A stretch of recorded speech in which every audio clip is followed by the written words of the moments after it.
سلام و درود رفقای گل، بازم خوش آمدید به یک ویدیوی دیگه از ماهان زیکو. امروز میخوایم بریم چند تا از فیلم‌های خیلی سم رو بخونیم، پس تا آخر ویدیو همراه ما باشید. بریم سراغ اولی.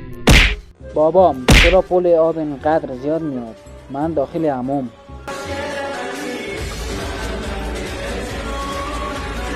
رفقا این واقعا حقه. امیدوارم باباها این ویدیو رو نبینن، اگر نه اون میکنه چی.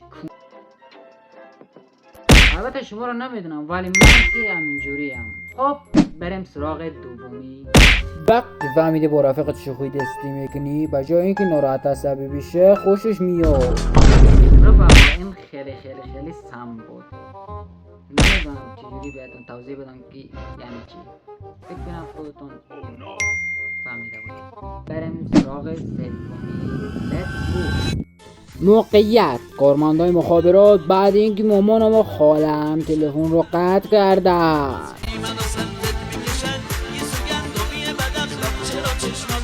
وای بچا، حق ترین چیزی که تو زندگیم دیدم این بود. خب اگر مامان و خاله ها اینو میبینن امیدوارم درک کنن حالت ما رو. خب بریم سراغ سومی، نه چهارمی، هر کس بریم سراغش. حسی برادر وقتی از الان فیلم دانلود کرده که نت ها قطع شد دنبال فیلم تو رو بکن نگرده.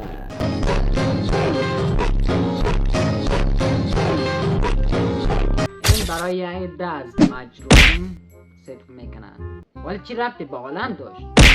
نه دیگه داشت. حالا خیلی فوتبالیست سالیه، دوستش داریم، فکر نکنم ربطی داشته باشه. فیلمی بیمزه ای بود. برم سراغ بعدی. آدم چاقو بخره ولی حرفی رو که داره با ذوق میزنه باشه نشنوه.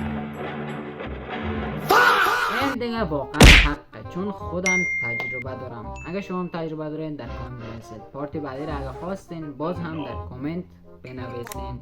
تا ویدیوی بعدی، بدرود.